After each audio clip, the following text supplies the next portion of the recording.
la participación de una pareja de profesionales que tienen un proyecto de rehabilitación cerca del centro histórico, en donde el énfasis también es el uso que le están dando y todo el proyecto que ellos manejaron,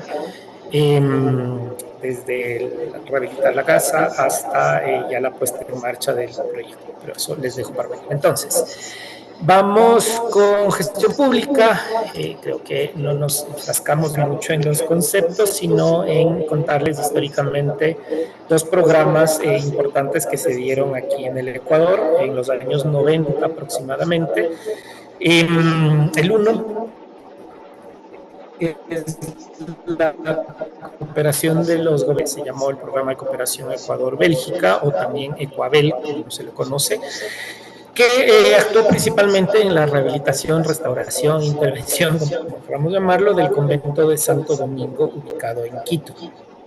El conjunto de Santo Domingo inició en 1540 y terminó en 1688. Sin embargo, muchos de sus fachadas o de sus contenidos interiores fue cambiado a inicios del siglo XIX. La particularidad de este convento, bueno, no solo su magnitud, sino también la relación que tiene con la plaza exterior, que originalmente era un estacionamiento, la ubicación que tiene cerca digamos, está en el perímetro del centro histórico declarado Patrimonio Mundial. Y fue un proyecto que creo, no sé si en Chile existieron estos, entiendo que fueron un tema también como de canje de deuda en su momento. Fueron de los primeros proyectos globales integrales de un conjunto principalmente religioso, y de donde creo que este ciclo de la identificación, la intervención, el considerar todos los elementos que puede tener un inmueble, la parte arquitectónica, los claustros, los temas de bienes muebles, los bienes artísticos, también la necesidad de los estudios preliminares, los estudios arqueológicos, y la puesta en valor de los espacios, definiendo ciertas áreas de visita, museos. Y si bien se hizo en los 90, fue el inicio de un proceso que no termina. Se mantienen todavía ciertas acciones dentro de este conjunto religioso, y yo participé en una parte de él hace unos 15 años, creo. Y bueno, sigue y es como permanente el trabajo que se realiza aquí. ¿Por qué fue interesante o por qué es importante? Trato de ponerles en contexto. El centro histórico o el casco histórico en la Plaza Grande se encontraría como por acá. Está cerca, y aquí, no sé si se identifica mucho, hay un arco que era la salida de la ciudad en ese entonces. Entonces, este estuvo como muy en el perímetro de la ciudad, en la parte sur-occidente, y como les decía, tiene una plaza que fue adaptada también en los 90, finales de los 90. Aquí este conjunto tiene una iglesia, un convento, un colegio y otras edificaciones alrededor, que hace un conjunto bastante importante dentro de la ciudad. Tiene características importantes e interesantes, bueno, por su trabajo de la escuela quiteña, influencia morisca, pero también por ciertos procesos que se encontraron dentro de la restauración. Uno de ellos, no sé si aquí se puede ver, pero es interesante ver cómo en las estratigrafías se identificaron tres tiempos en la pintura mural. Esta celeste, que era la última, esta, que era la más antigua, y una segunda que no se logra identificar bien, que está por acá, que era una segunda temporalidad. Entonces estamos hablando que era desde finales de 1600 hasta mediados de 1800. Es interesante, como les digo, porque se tiene que tomar decisiones. ¿Qué se hace? cuál se mantiene, cuál se examina, qué se tiene que mantener y qué no. Es cuando vienen las decisiones de, si hablamos de originalidad, tenemos que eliminar toda la capa pictórica de 1800. No necesariamente. Entonces, este tipo de cosas son interesantes cuando nos enfrentamos a un tipo de intervención monumental, obviamente, como el tema de de Santo Domingo, perdón. Posteriormente, casi toda la iglesia se restauró en los 90s. Existió ciertas áreas que ya les comparto en un momento que no se realizaron. Yo participé en la restauración del baldaquino y los retablos laterales, ya como una suerte de proyecto de bienes muebles. Entonces, en el proyecto de Coabel era un intercambio. Un grupo de técnicos belgas llegó al país, un equipo bastante grande, llegó al país y realizó el trabajo, lideró equipos de trabajo en cooperación con el Instituto Nacional de Patrimonio Cultural. El instituto fue creado como tal en el 78. Estamos hablando que si en los 90s llegaron, era un instituto casi que naciente. Entonces, se puede decir que una de las escuelas que tuvo Quito en su momento fue esta, gracias al proyecto de los grupos técnicos belgas. Esta visión de tratar todo como un todo, de tratar todo de forma integral, creo que se va perdiendo con el tiempo. Uno, lastimosamente, por tema de presupuestos, y dos, por tema tiempos. Ojo, que estoy comentando un poco la experiencia que tenemos en Ecuador y en Quito y Cuenca principalmente. ¿A qué me refiero con tema economía y tiempo? Hay muchos de estos proyectos que se relacionan a los tiempos políticos o a las autoridades de turno. Y bueno, sabemos que las crisis económicas golpean y dentro de las mismas, lastimosamente, el tema cultural patrimonial se ve afectado. Entonces, un proyecto como Ecoabel no se ha vuelto a ver en el país, con esta lógica de abarcar un todo, incluso terminar con una documentación bastante importante que también les voy a compartir al final de esto. Comentarles ciertos temas, el uso de los espacios, la adaptación de los espacios, la restauración de lienzos, pinturas, remanentes de ciertos retablos, adaptación, uso de las crujías, de los patios internos, de los espacios que se vuelven, que son privados o eran privados, como el refectorio, que ahora se abre a visitas. Y aquí hay una particularidad, que es esta, que es la capilla del Rosario, la Virgen del Rosario, que está aquí en el fondo del altar, y que esta fue de las más originales. Estaría hablando que es de finales de 1600, que no fue tocada en la remodelación del siglo XIX. Y esta tampoco se restauró dentro del programa con los belgas, sino posteriormente, incluso hasta hace poco, se estaban tratando ciertos temas de pintura mural en esta capilla. Detrás de esta capilla también existe un área denominada el Camarín de la Virgen, donde la pintura mural y la ornamentación es fantástica. Entonces, sí son proyectos complicados por, obviamente, la cantidad de elementos que tiene, el metraje que tiene y la diferencia de todo, desde los elementos arquitectónicos hasta los bienes muebles. Y finalmente, algo que yo rescato de estos programas es la documentación y las publicaciones que se hacían al final de la misma. En este proyecto se publicaron 7 pequeños libros, que los tengo por acá nomás. No están en línea, no los encontré, pero recomendaría que ustedes pudieran buscar ¿Por qué rescato esto? Porque, como ustedes ven por los títulos, es un abordaje de todos los elementos.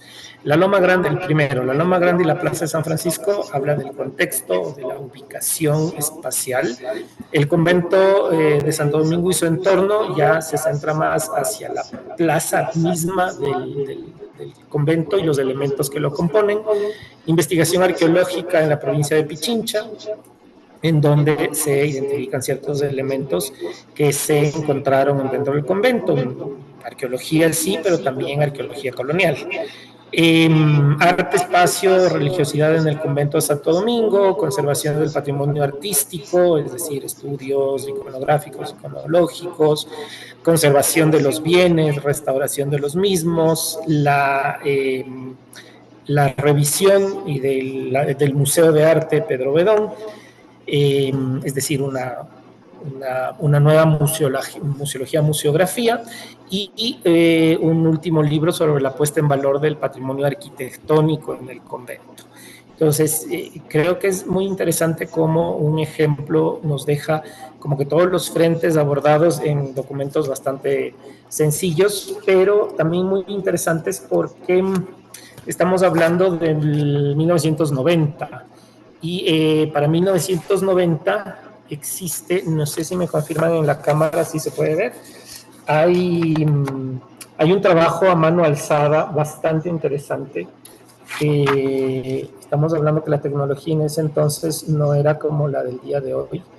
Y me gusta rescatar esto porque estaríamos hablando de la cantidad de trabajo. Estoy tratando de buscar unos planos que tenía por acá. La cantidad de trabajo que eso requiere y cómo la tecnología es una herramienta, no es un objeto final. Entonces, bueno, aquí les enseño otras. ¿Me confirman si se ve, por favor, en la cámara?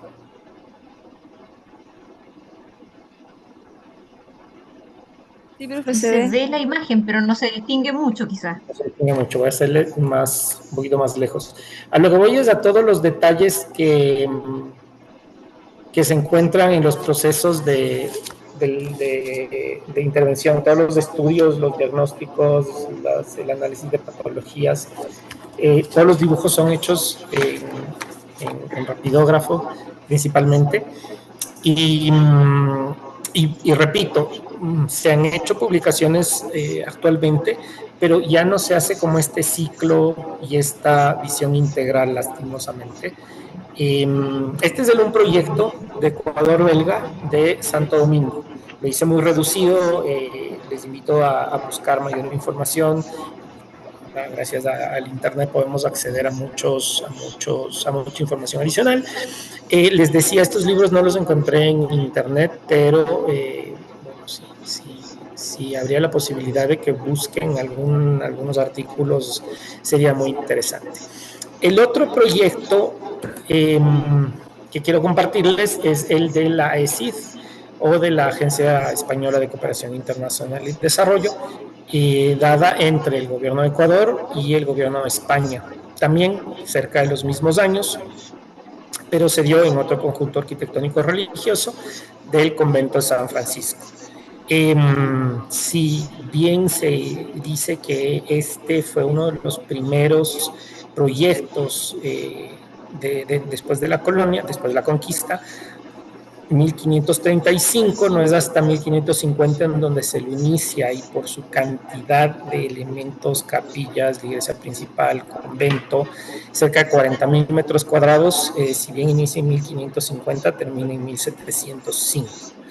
También el proyecto es muy parecido, son muy parecidos los dos proyectos, el de Coabel y el AECID. Y también generaron un tema de trabajo permanente. No se logró la intervención en todo el conjunto, y eso ha generado que casi que permanentemente hayan proyectos desde la municipalidad, desde el Fondo de Salmameto en su momento, ahora el Instituto Metropolitano de Patrimonio, siempre el gobierno local, de realizar trabajos en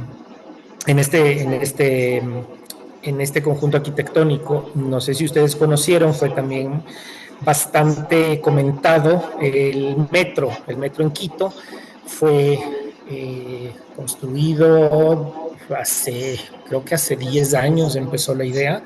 Se inauguró apenas en diciembre pasado y la discusión radicaba en que debajo de esta plaza, debajo de la Plaza de San Francisco, está la estación principal, o sea, una de las estaciones de cambio entre, es una sola línea, y entre el recorrido que hace del norte al sur, aquí debajo de esta plaza hay una parada importante. Es de las más grandes, por ser una plaza, una parada de intercambio que le llamaban. Entonces fue muy comentada, muy debatida, al final se hizo un proceso de restauración, fue como creo que 2 años estuvo cerrado, bueno, eso también es otro tema. Pero a lo que iba, el programa de la ESI tuvo la misma lógica de profesionales españoles que lideraban grupos de trabajo en todos los ámbitos, desde la arquitectura, desde los elementos estructurales, hasta la ornamentación, y aquí principalmente el tema de murales. También, obviamente, como se comentaba en el anterior, se hizo la implementación de un museo, restauración de los bienes muebles, apertura de ciertos espacios privados, con una suerte de recorridos, bueno, trabajos en altura que fueron bastante importantes, y el trabajo de todos los retablos, y principalmente tallado y pan de oro. Es importante también aquí, este es el retablo principal de San Francisco, en donde en la parte central se encuentra la imagen de la Virgen de la Garba, que a su vez es la imagen en que se basó otra escultura, la Virgen del Panecillo, que en Quito es como un referente. Este es de la escuela quiteña Caspicara, estamos hablando igual de 1600, mientras esta es un monumento de los 70s, pero es como muy importante y es algo bastante emblemático y simbólico para Quito. Y quienes tengan presente la imagen de Quito, en la mayoría el centro histórico está para acá. Este es el Cotopaxi, estamos para camino hacia el sur. Siempre aparece esta imagen. Y aquí, por lo tanto, en el templo más importante, en el retablo central, en la parte principal, también está esta imagen, que es una representación de la Virgen alada del Apocalipsis. Bueno, como pueden ver, son trabajos muy elaborados que no concluyeron solamente con el proyecto de la ESID. Como les decía, hasta la fecha es recurrente la participación de restauradores, de conservadores. Se hizo un plan de gestión hace como 5 años, con la ayuda y el apoyo de UNESCO, en donde se encontraron incluso espacios cerca de la iglesia de San Francisco. Se realizaban los talleres inmediatamente después de la llegada de los franciscanos. Entonces, el tema de los talleres, de la generación de ciertos espacios, como se encontró aquí una cervecería que incluso se ha encontrado dentro de los tiestos residuos que han sido analizados, y se ha conseguido la receta original y algún tema medio interesante. Entonces, bueno, a lo que voy, estudios nunca terminan, es necesario una conservación permanente, una participación permanente, y son proyectos monumentales que cada vez van siendo menor, tema tiempo, tema dinero. Ya no se encuentran tantos aquí, o se hacen muy parciales, se hacen fachadas, que también lo vamos a ver después, o se hacen retablos, pero retablos de todas las iglesias, bienes muebles de todas las iglesias. Es muy, muy raro encontrar un programa así de completo como el de San Francisco, y también de aquí salen publicaciones mucho más recientes, pero que tienen una recopilación de todo el trabajo que se hizo en ese tiempo. El primero, bueno, aquí les comparto los enlaces, estos sí están digitales y les invito a ver cualquiera de los dos. Este es más sobre la experiencia de cooperación con España, como lo habla, más de 30 años de cooperación. Este es de todo el proceso de restauración de San Francisco y es muy interesante, es un libro bastante grande en contenido, y aquí les dejo los enlaces y luego pues ya compartiremos esta presentación para que ustedes puedan acceder a la misma. No sé si tienen preguntas o comentarios al respecto, estoy yendo como bastante rápido porque quiero terminar con algunos temas y no quiero cansarles. Entonces, igual, no estoy viendo la pantalla porque lo comparto o les veo. Entonces, porfa, si es que tienen alguna pregunta, no solo utilicemos el icono de la manito, sino me hacen saber por micrófono si necesitan alguna observación. ¿Sí? Entonces, continúo. Desde la gestión pública, como les decía, se generaron hace ya años estos convenios con otros gobiernos que permitieron programas de este tipo y de este alcance, ¿no? Bastante importantes, de cierta forma garantizando un aporte a ciertos conjuntos muy especiales dentro del centro histórico. San Francisco yo diría que es el más importante del centro histórico y Santo Domingo no es diferente. Otro tema que me parece importante compartirles fue también que desde la gestión pública se generaron procesos para establecer las escuelas taller.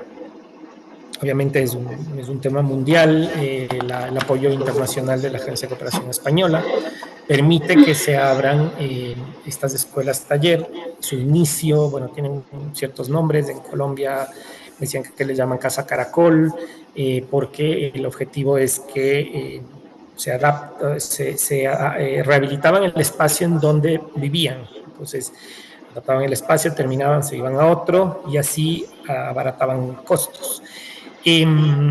Aquí se generaron previamente 5 escuelas que están identificadas con el celeste, 2 en Quito, una en la provincia de Manabí, La Costa, que es Pile, donde es conocido por el tejido de paja toquilla. La escuela Uruá está en la provincia de Chimborazo, en la Sierra Centro, y Cuenca, cerca de, bueno, al sur, cerca de, en el centro histórico de Cuenca. Tuvieron, bueno, en Quito, perdón, estaban 2, la escuela Taller 1 y la escuela San Andrés.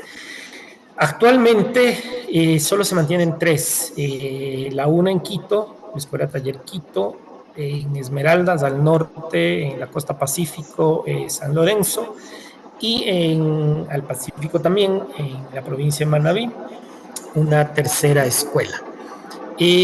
¿Por qué son importantes o por qué creo que deberíamos considerar estas escuelas dentro de un estudio de restauración?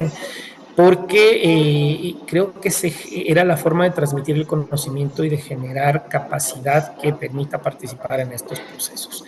¿Qué pasó?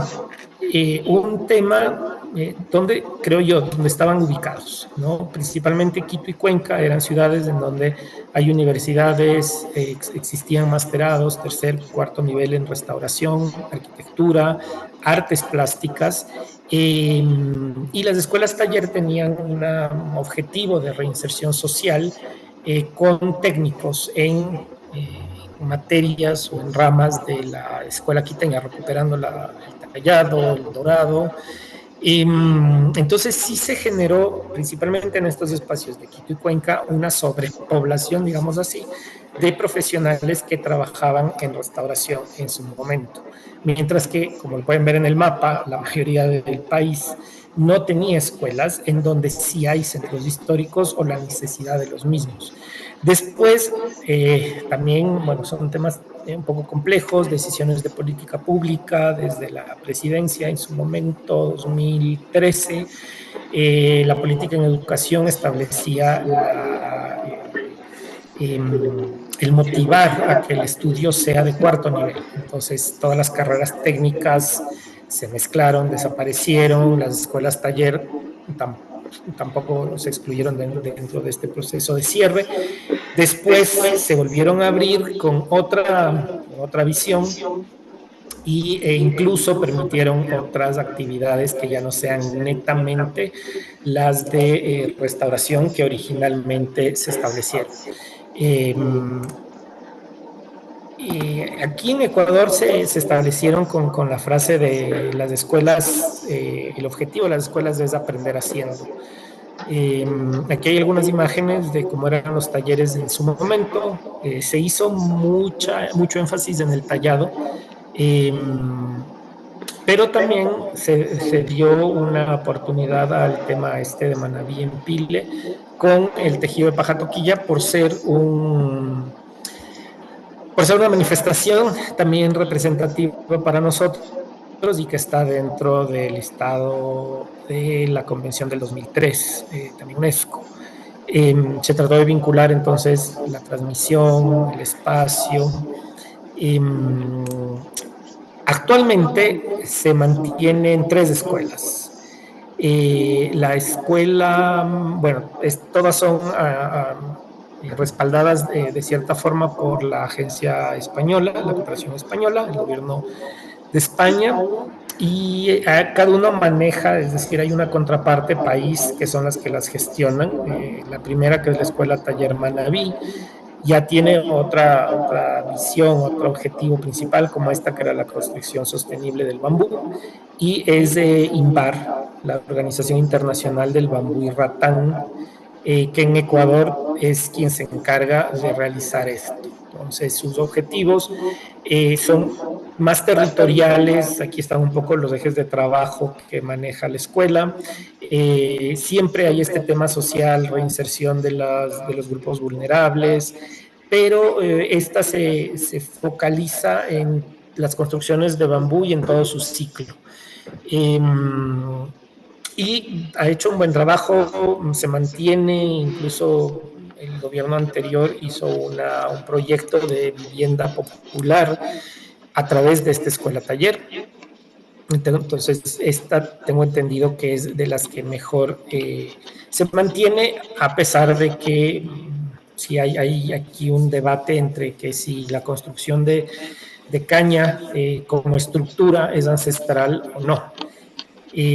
Aquí, bueno, en todos estos, en algunos de estos slides les pongo algunos enlaces para que ustedes puedan buscar mayor información, porque sí es interesante el cómo se ha ido cambiando el objeto y tal vez ya no para fines de restauración, pero para fines de necesidad de territorio se mantiene la figura de la escuela taller. La escuela taller Quito, que era la original, se cerró, se volvió a abrir, creo que estuvo cerrada como 6 o 8 años, cambió ante la necesidad de. Eso fue interesante porque decían que no había interesados en entrar en proyectos o en capacitación ya de temas muy artesanales, sino querían una inserción como más inmediata dentro de los ámbitos laborales. Entonces, la escuela taller ofrece, como pueden ver, albañilería, carpintería, agricultura urbana y tecnología digital. Ya son una suerte de capacitación técnica en otras ramas que no se vinculan con la restauración, pero carpintería y escultura y tallado creo que es algo que se mantiene y que es muy necesario dentro de la realidad que tenemos aquí en Quito. La tercera escuela, que tengo entendido que esta se suspendió temporalmente, es de Escuela Taller de San Lorenzo. Está en la costa del Pacífico, al norte, en Esmeralda, cerca de la frontera. Es una zona que actualmente sí está en peligro, tema fronterizo siempre es complejo, pero también hay problemas de inseguridad muy grandes. Presencia de narcotráfico, sicariato. Entonces, tengo entendido que fue identificado ese lugar precisamente para apoyar a los jóvenes y temas de reinserción y garantizar desarrollo de economía local, precisamente como están en los objetivos, mejorar las oportunidades y condiciones de vida de la población en situación de marginalidad y vulnerabilidad del cantón de San Lorenzo, con objetivos específicos de inserción laboral de jóvenes en situación de exclusión social y contribuir al fortalecimiento de algunas cadenas de transformación y comercialización. Sin embargo, el territorio es muy delicado. O sea, la situación que se atraviesa ahí en los últimos 2 años es bastante compleja y delicada. Y tengo entendido que esta, si no cerró, cerró temporalmente para garantizar que no haya problemas de ningún tipo. Estos 3 ejemplos son los que ahora se mantienen. ¿Por qué me parece interesante comentarles esto? Porque desde la gestión pública creo que el objetivo o el deber ser es garantizar que se mantengan o que se establezcan mecanismos para generar restauración, sea a su vez pública o desde el privado. Y estos programas, como las escuelas taller, fueron algo importante en los 90s hasta principios del 2000, diría yo, dentro del país. Sí se han perdido la continuidad y la importancia o la incidencia que tengan dentro de actualmente los procesos de restauración, pero eso no excluye de que son buenos ejemplos y que también valdría la pena reconsiderar la existencia de ellos vinculados a procesos de restauración. En España, no sé si me equivoco, pero nos decían que la idea era el modelo de gestión. Cada país está adaptando el modelo de gestión y se trata de que los gobiernos contraten a las escuelas taller para hacer los proyectos del mismo gobierno. Entonces es como que se crean cadenas que se garantiza que haya un recurso para que se mantengan.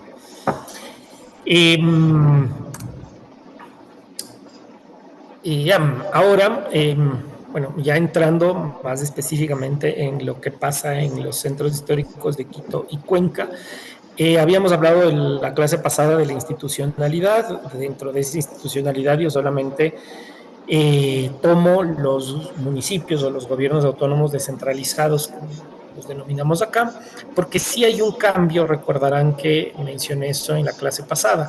Desde la creación del instituto 1978, la ley de patrimonio en ese entonces, hasta el 2016, el gobierno central era el que tenía los recursos y la responsabilidad de la intervención en patrimonio.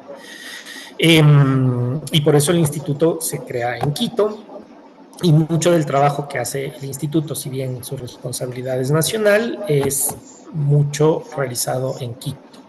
Sin embargo, en el 2016 la responsabilidad de la intervención y, como está en la norma, la conservación, el mantenimiento y la difusión del patrimonio cultural arquitectónico lo realizan los gobiernos autónomos descentralizados. Y eso ha generado un gran cambio y algunas diferencias en cómo cada territorio gestiona su patrimonio. Entonces, dentro del gobierno autónomo existe en Quito la estructura más sólida, digamos, un instituto independiente autónomo dentro del municipio y dentro de alguna secretaría, que es el Instituto Metropolitano de Patrimonio. En Cuenca existe una dirección de áreas históricas, en otros municipios existe una dirección de patrimonio cultural. En la mayoría de municipios se genera una unidad dentro de una dirección de planificación, por considerarlo un edificado, y en algunos municipios queda una unidad de patrimonio cultural autónoma, pero de cierta forma excluida a las decisiones de planificación del territorio, ¿no? Y las responsabilidades, si por competencia es la conservación, el mantenimiento y la difusión, en acciones tiene que asesorar, intervenir y generar programas para apoyo al privado. Dentro de esto, Quito tiene unos programas de inversión interesantes. No muchos municipios han logrado establecer estos programas. Yo diría que de los 121 municipios que tiene el país, 5 podrían o estarán generando ciertos programas de fomento. Y Quito tiene algunos que los vamos a ver de forma breve, pero tiene un apoyo al privado, ¿no? Lo que hablábamos el otro día, que lastimosamente lo público no puede actuar en el privado, pero puede generar mecanismos desde el público para aprobar, para financiar intervenciones dentro de bienes inmuebles patrimoniales. Este es como el folleto que se reparte y se difunde para hacer atractivo.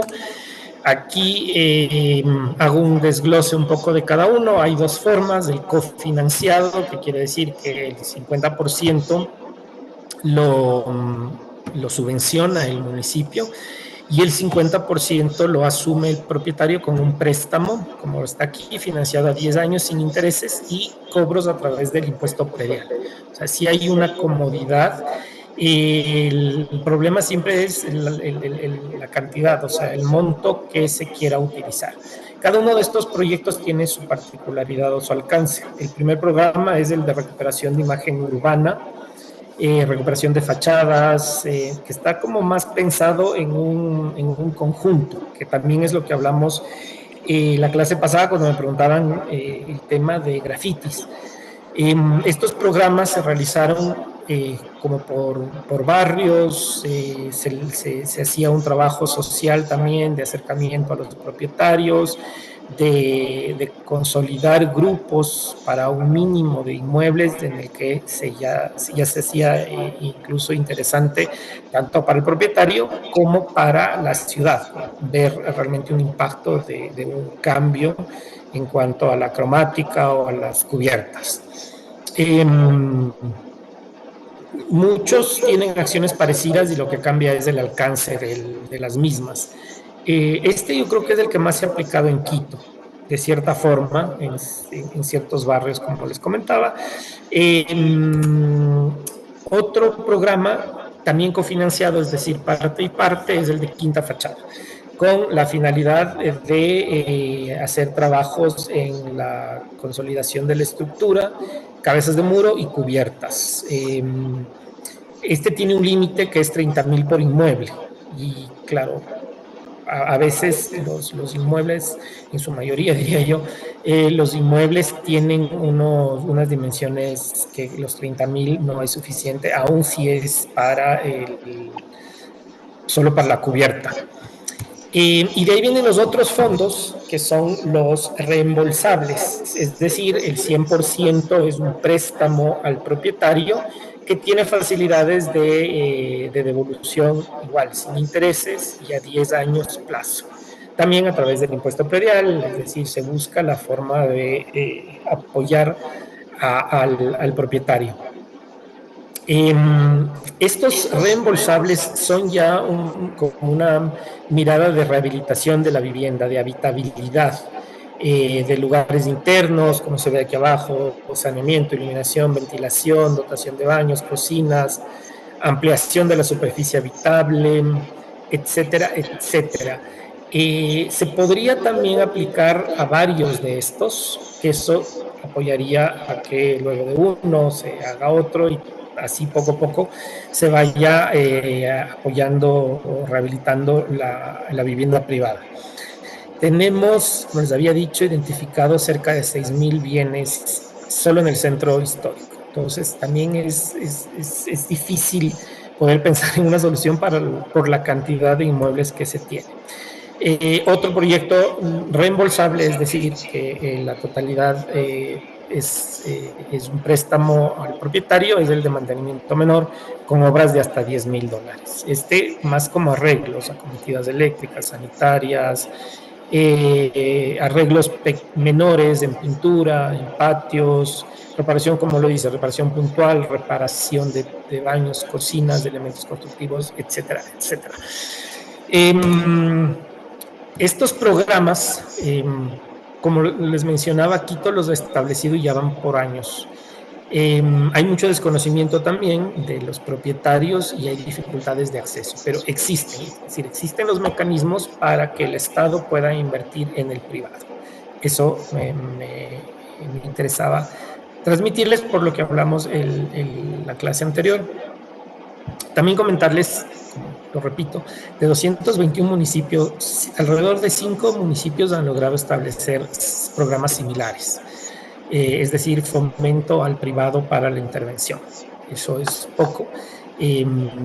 Pero bueno, existe, y esto también genera la posibilidad para el profesional independiente de acceder a estos programas. Por otra parte, el municipio como tal, responsable, como les decía, de la generación no de la regeneración, de la intervención en patrimonio, tiene otro tipo de programas en donde, parecidos al programa ESID o Ecoabel, mucho más limitados, obviamente. Hago ejemplo de unos dos: el Plan Integral de Conservación de Fachadas, Atrios y otros elementos de piedra de edificaciones religiosas. Aquí, por ejemplo, esto creo que es de entre el 23 y el 24, entre el 2023 y el 2024, que hay un programa de inversión de $300,000 netamente para los elementos de piedra de estos 2, 4, 6, 8, 9 inmuebles. Casi todos, bueno, como lo dice el programa mismo, edificaciones religiosas. El FONSAL, en su momento Fondo de Salvamento, actualmente Instituto Metropolitano de Patrimonio, tiene dentro de su planificación siempre las edificaciones religiosas. Entonces, ha hecho la restauración, rehabilitación de casi todos los conventos, ha realizado trabajos de bienes muebles, ha trabajado inventarios también, y ahora en este año trabaja un tema de conservación de fachadas. Bueno, más fotografías de todo lo que se está haciendo, el uso también de los arneses de seguridad, hay como que protocolos de prevención de riesgos bastante estrictos y requeridos para cuando se hacen los trabajos de restauración en los centros históricos y en los inmuebles patrimoniales. Y otro programa bastante interesante que les comparto, precisamente por también otro tema que salió la semana pasada, el tema de grafitis. No sé si alguno tiene conocimiento de este programa del Caminarte Ruta a la Libertad.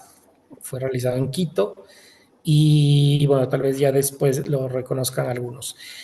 ¿Por qué es importante este programa? Creo que son espacios que se presentan desde la gestión pública para poder proteger los centros históricos. Perdón, está el micrófono encendido, tengo como un eco por algún lado. No sé si me ayudan con...